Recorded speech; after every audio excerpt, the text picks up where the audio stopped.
The biplane banked sharply over the Saint-Mihiel salient, its engine sputtering against the September morning wind of 1918.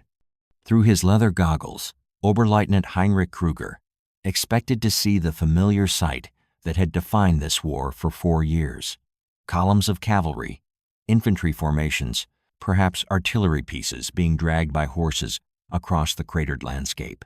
Instead, he witnessed something that violated every assumption about warfare he had carried since 1914. This moment would shatter not just German expectations about American military capability, but the very nature of how wars were fought, transforming the Western Front from a static hell of trenches into a mechanized battlefield that would define the next century of conflict.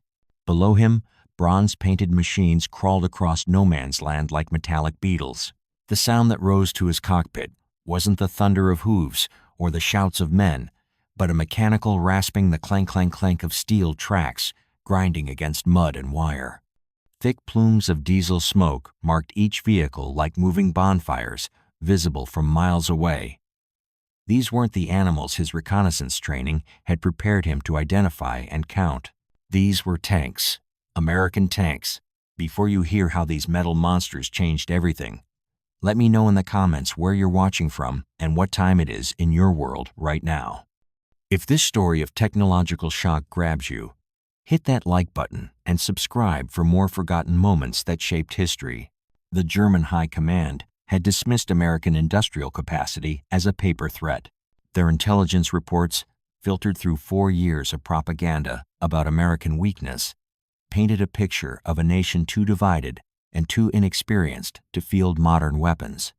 German pilots had been briefed to expect cavalry charges and infantry advances supported by limited artillery. The sight of tracked vehicles studding the battlefield represented more than tactical surprise. It announced the arrival of an industrial power that Germany had catastrophically underestimated. Kruger's hands trembled as he reached for his logbook, the leather binding slick with condensation from his breath mask. His training had taught him to count horses, estimate infantry numbers, locate artillery positions. But how do you quantify machines that seem to emerge from the earth itself?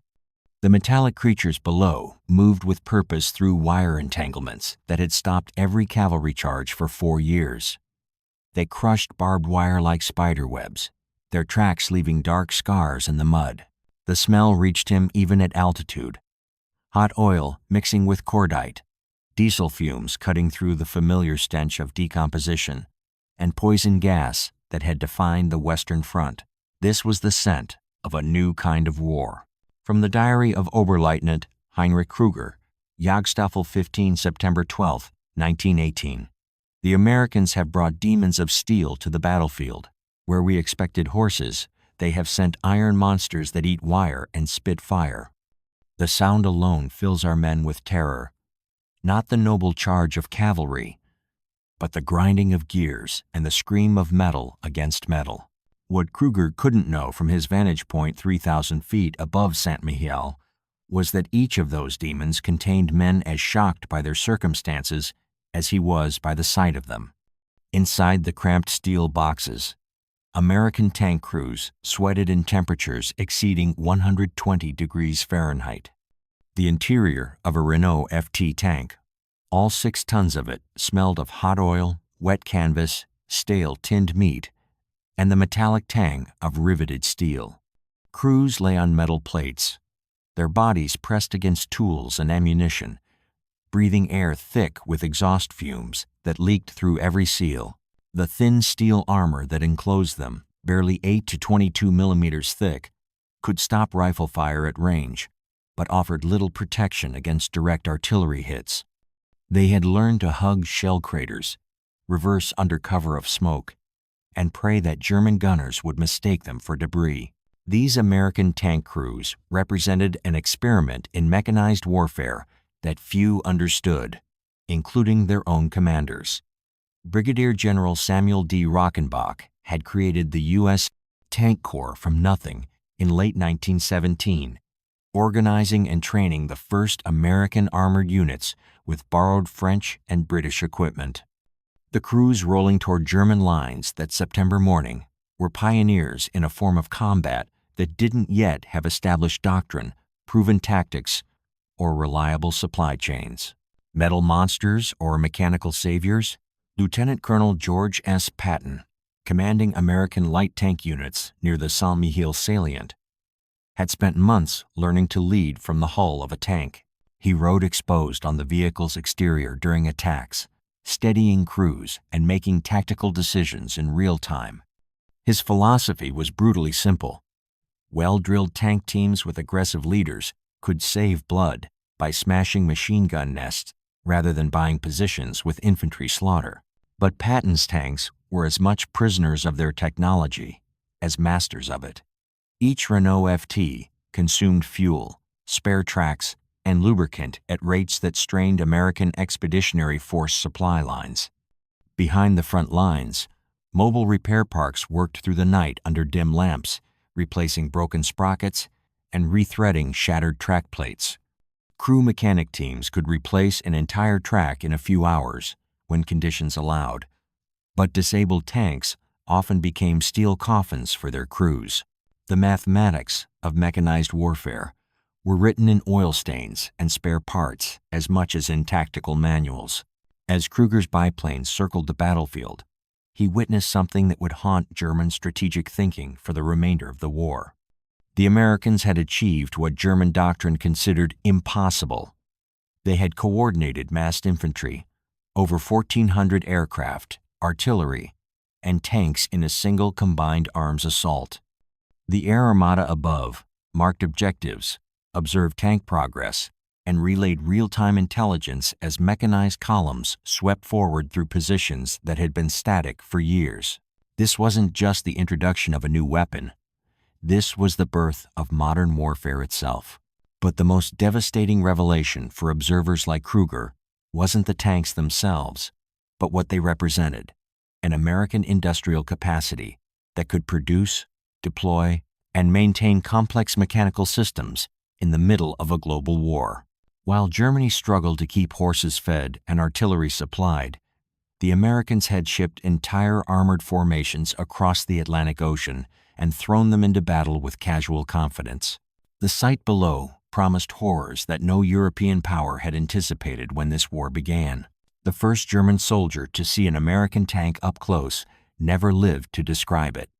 Unteroffizier Klaus Weber crouched in his forward observation post near Thiaucourt when the bronze-painted Renault FT emerged from the morning mist like a prehistoric beast, its single cannon rotating with mechanical precision toward his position.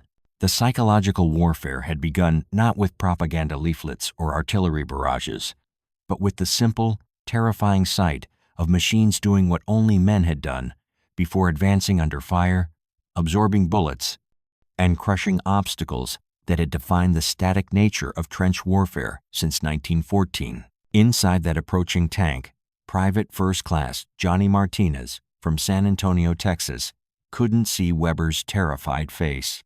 Martinez pressed his eye against a vision slit no larger than a mail slot, trying to navigate through a landscape that looked like the surface of an alien planet.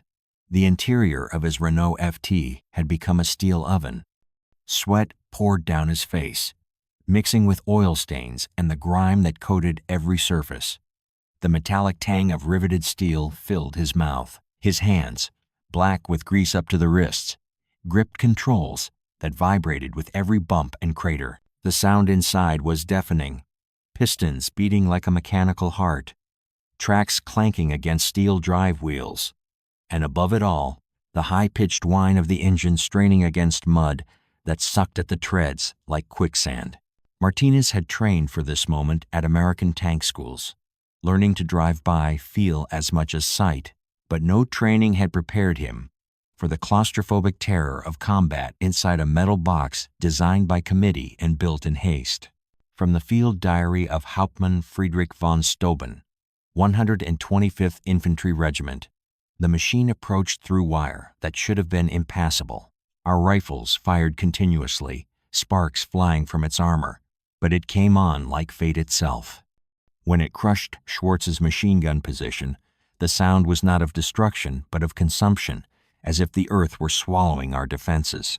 The German trenches that had held Allied forces at bay for 4 years suddenly became death traps.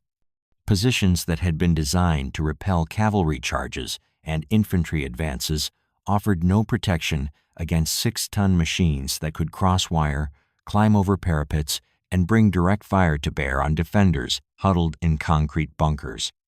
The Renault FT's rotating turret, a revolutionary innovation that allowed the gun to aim independently of the hull, meant that a single tank could engage multiple targets while remaining mobile.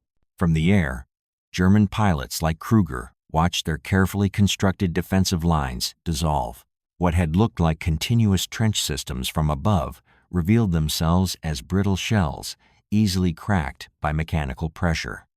Telegraph lines that connected forward positions to command posts disappeared under tank tracks, severing communication precisely when coordination became most critical.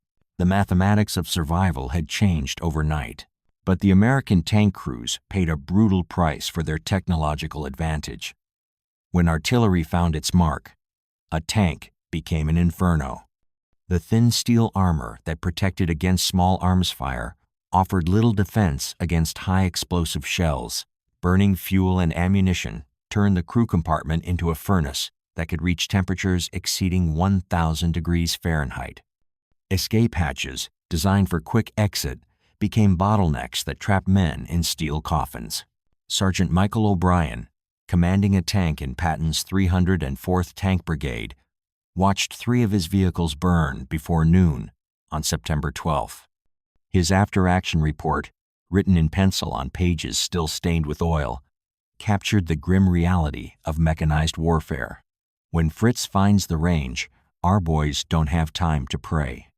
Metal doesn't burn, it melts. Lost Johnson, Rodriguez, and Williams before we reached the second line. Their tank cooked off like a Roman candle. The physical demands of operating these machines pushed human endurance to its limits. Tank crews worked in conditions that combined the worst aspects of a factory floor with the terror of direct combat. Inside the hull, men lay on riveted metal seams that left permanent impressions on their bodies. They ate tinned corned beef and hard biscuits that tasted of metal after hours inside the tank. Many reported metal teeth, a phenomenon where prolonged vibration and the metallic environment affected their sense of taste for days after combat. Yet these same crews were writing the manual for modern warfare with every mile they advanced. They learned to use shell craters for cover, to reverse under smoke screens, and to coordinate with infantry following in their wake. Most importantly, they discovered that tanks weren't just weapons. They were mobile command posts, communication nodes, and psychological weapons that could break enemy morale through their mere presence. The shock effect proved as valuable as the firepower. German field reports from Saint-Mihiel repeatedly described the panic that seized veteran troops when tanks appeared. Soldiers who had endured 4 years of artillery bombardment, poison gas attacks, and frontal assaults broke and ran at the sight of metal monsters that seemed immune to the weapons that had defined infantry combat. Machine gun teams that had held positions for months abandoned carefully prepared nests when faced with opponents that absorbed their fire and returned it with mechanical precision. Lieutenant Hans Müller, commanding a forward company of the 77th Reserve Division, wrote to his family, "They come like moving fortresses, spitting fire and crushing everything before them. Our bullets bounce off like raindrops. What weapon can stop a mountain of steel that walks?" The answer, German commanders realized, required rethinking 4 years of defensive doctrine. Anti-tank ditches, concentrated artillery fires, and armor-piercing ammunition became urgent priorities. But in September of 1918, these countermeasures existed only on drawing boards and in theoretical discussions. The reality on the ground was simpler and more devastating. German defenses designed to stop horses and men crumbled before machines. American aviators circling above the battle witnessed the birth of combined arms warfare. Spad and Salmson reconnaissance aircraft spotted German positions, marked targets with colored panels and flares, then watched as tank columns advanced under rolling artillery barrages, timed to infantry movements.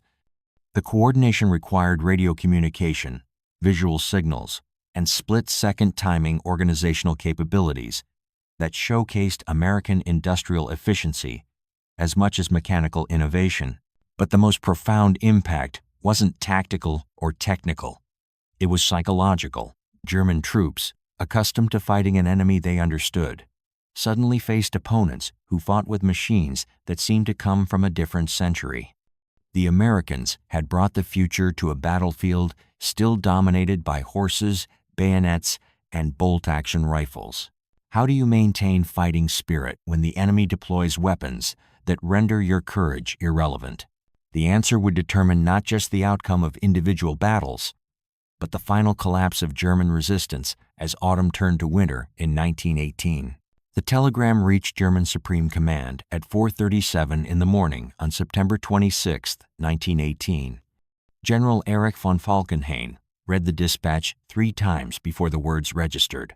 American armored formations advancing along entire Meuse-Argonne sector. Request immediate reinforcement. Conventional defenses. Ineffective. The sound in the war room wasn't the usual rustle of maps and whispered conferences, but absolute silence, the kind that follows the moment when everyone realizes the rules have permanently changed. What began as tactical innovation at Saint-Mihiel had evolved into strategic catastrophe. The American First Army had deployed tanks not as experimental weapons, but as the spearhead of the largest offensive in American military history, an iron avalanche that would crush the Hindenburg Line and break the spine of German resistance in the final weeks of the war. Lieutenant Colonel Patton stood atop his command tank in the pre-dawn darkness of September 26th, watching the largest concentration of American armor ever assembled. The metallic landscape before him stretched for miles, hundreds of Renault FTs and British Mark tanks arranged in assault formations that resembled a mechanized city. The air vibrated with diesel engines warming up, a mechanical symphony that drowned out the traditional sounds of horses and marching men.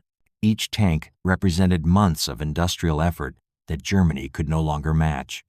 While German factories struggled to produce sufficient ammunition and basic supplies, American industrial capacity had created an entirely new category of weapon and deployed it with casual confidence. The bronze paint gleaming on tank hulls in the morning light wasn't just camouflage. It was a statement of industrial supremacy. From the operations diary of Brigadier General Samuel Rockenbach, commanding U.S. Tank Corps. Our mechanical cavalry advances where horses cannot go, carries ammunition that never tires, and brings firepower that no cavalry charge could match. The enemy still thinks in terms of 1914. We fight the war of 1920. The German pilots circling above the Meuse-Argonne witnessed the death of 19th-century warfare. Through their binoculars, they watched tank columns advancing in coordination with infantry, artillery, and aircraft. A combined arms symphony that German doctrine had never anticipated. The static trench lines that had defined 4 years of warfare dissolved under mechanical pressure, applied with surgical precision. Oberleutnant Werner Voss, veteran of 37 aerial victories, found his reconnaissance reports dismissed by commanders who couldn't accept what he described. The Americans, according to his logs, had created mobile fortresses that advanced continuously, paused only to refuel and rearm, then resumed their grinding progress toward positions that had been impregnable since 1916. The numbers told a story that German intelligence refused to believe. American tank crews, working in 3 shifts, kept their vehicles operational around the clock. Mobile repair units followed the advance, replacing damaged tracks, refueling engines, and returning disabled tanks to service within hours. The Americans had industrialized warfare itself, turning combat into a manufacturing process with predictable inputs and measurable outputs. German defenders, accustomed to respites between attacks, found themselves facing continuous mechanical pressure. Tanks advanced through the night using blackout lamps and muffled engines, their silhouettes appearing like dark ghosts in the pre-dawn gloom. Machine gun nests that had held positions for months were overrun by vehicles that absorbed defensive fire and returned it with mechanical precision. The sensory assault proved as devastating as the physical one. The sound of approaching tanks, that continuous clank, clank, clank of steel tracks grinding against obstacles, could be heard for miles. The smell of diesel exhaust, hot oil, and burning clutch linings announced American advances before they became visible. German forward observers reported hearing the mechanical heartbeat of tank engines long before the vehicles appeared through smoke and morning mist. Private Heinrich Weber, manning a forward listening post, recorded the psychological impact in letters discovered decades later. The Americans have brought machines that do not sleep, do not fear, and do not retreat. We hear them grinding forward in the darkness, a sound like the earth itself breaking apart. How do you fight an enemy made of iron? The answer, German commanders learned, required resources they no longer possessed. Effective anti-tank warfare demanded concentrated artillery, specialized ammunition, and coordinated defensive positions. But German supply lines, already stretched to breaking by 4 years of attrition, couldn't support the massive reorganization required to counter mechanized assault. Artillery shells became precious commodities reserved for the most critical targets. Communication systems, damaged by tank tracks crushing telephone lines, left defensive positions isolated and vulnerable. More devastating than the tactical impact was the strategic revelation. American tanks represented industrial capacity that dwarfed German production even before the war began. Each Renault FT required precise manufacturing, specialized steel, complex mechanical components, and trained crews' resources that demonstrated American ability to project power across an ocean while maintaining domestic prosperity.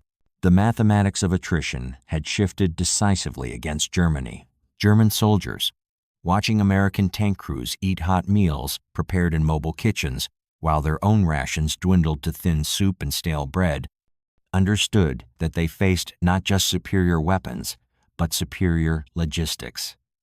American tank units disposed of more food waste in a day than German infantry companies received in weekly rations.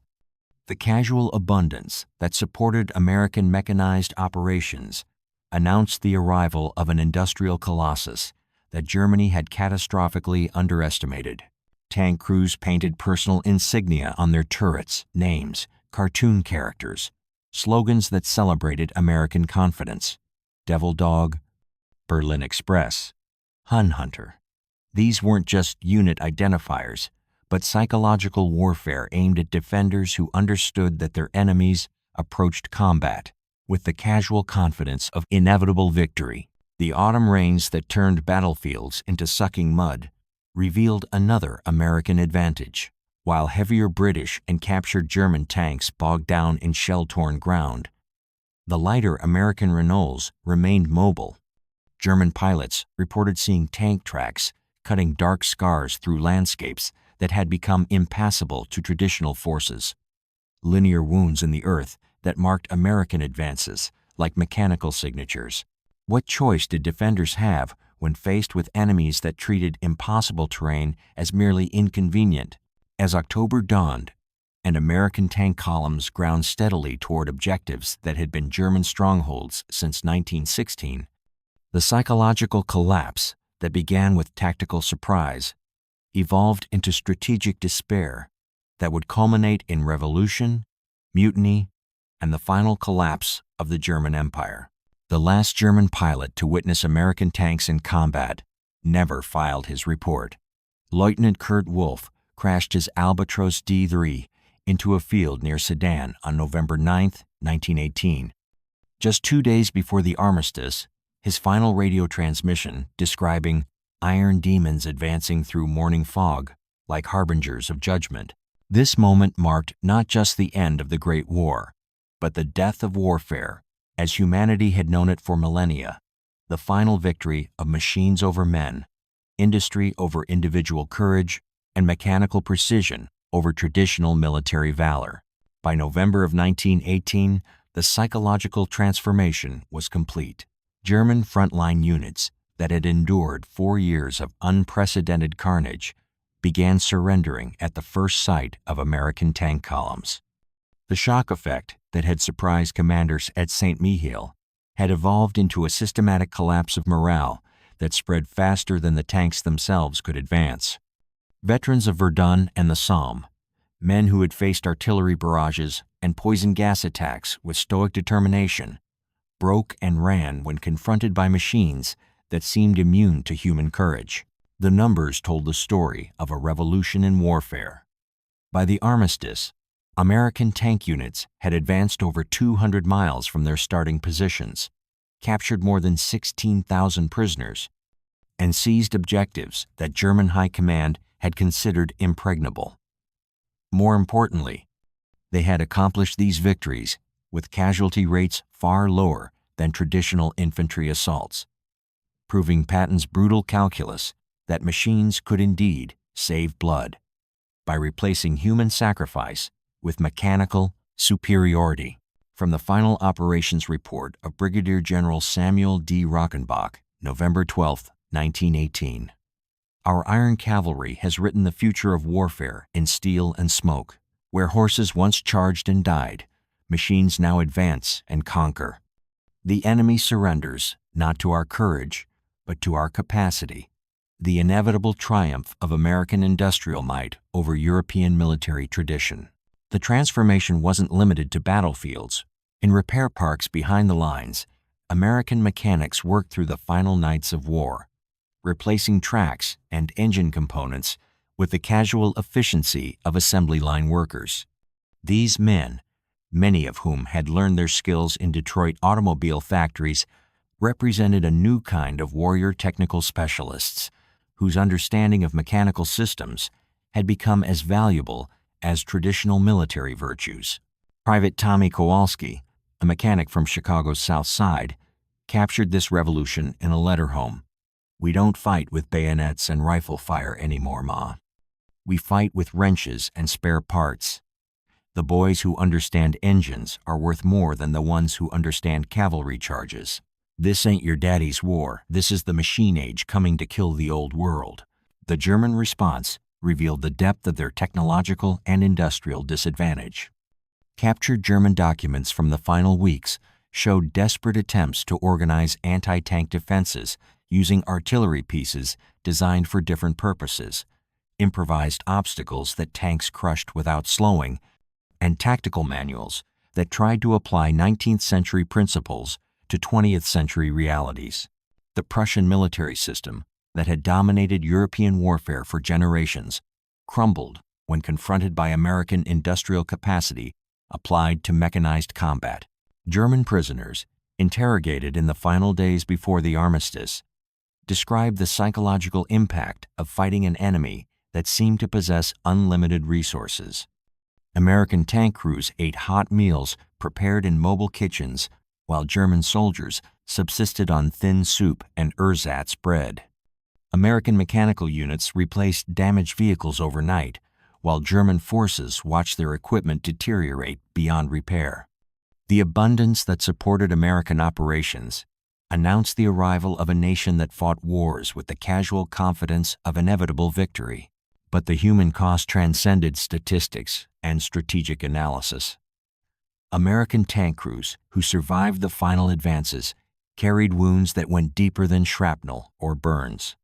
Men like Sergeant Mike O'Brien, who had watched his friends burn inside steel coffins, returned home with memories of screams echoing inside metal hulls and the smell of flesh burning in spaces too cramped for escape. They had pioneered a form of warfare that demanded unprecedented psychological resilience, the ability to function as both human beings and components in mechanical systems designed for industrial-scale killing. The sound of peace was different from anything anyone expected. When the guns stopped firing at 11 o'clock on November 11, 1918, The silence included not just the absence of artillery and rifle fire, but the cessation of that mechanical heartbeat, the clank, clank, clank of tank tracks that had defined the final months of combat. American tank crews, accustomed to the constant vibration and noise of their machines, found the quiet more disturbing than combat itself. The battlefield archaeology of mechanized warfare created monuments to the future.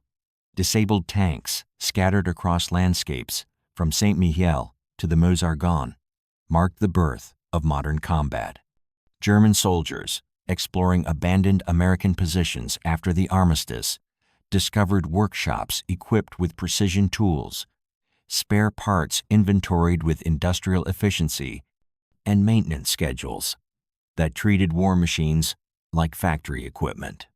The contrast with German improvisation and shortage revealed why the war had ended as it did. The seeds of future conflict were planted in those moments when German officers examined American tank technology and industrial methods. 20 years later, the lessons learned from American mechanized warfare would return to haunt the world in the form of German blitzkrieg tactics, a bitter irony that demonstrated how quickly students could surpass their teachers when they understood the German and fundamental principles involved. Machine warfare demanded machine thinking, but the most profound legacy wasn't tactical or technological. It was the demonstration that American industrial capacity could project power globally with unprecedented efficiency. The ability to design, manufacture, ship, deploy, and maintain complex mechanical systems across an ocean while fighting alongside allies represented a form of national capability that redefined international relations. European powers that had dismissed America as a regional player discovered that industrial democracy could generate military force on scales that traditional aristocratic systems couldn't match. The final image belonged to the machines themselves. In rail yards across France, American tanks sat silent on flatbed cars, their bronze paint scarred by combat, but their mechanical systems intact. These vehicles would return to America, where some would be displayed in parades, celebrating victory, others would be stored in arsenals, awaiting future conflicts, and a few would be studied by engineers planning the next generation of military vehicles. The future had arrived in 1918, clothed in steel armor and powered by internal combustion engines. The age of cavalry charges and infantry heroics was ending. The age of industrial warfare had begun. And in that transformation lay both humanity's greatest triumph over the limitations of individual courage and its most terrifying discovery: that machines could amplify human capacity for destruction as efficiently as they had revolutionized human capacity for creation. The German pilots who had expected to see horses discovered instead the mechanical heartbeat of the century to come, a sound that would echo through every battlefield until the end of time itself.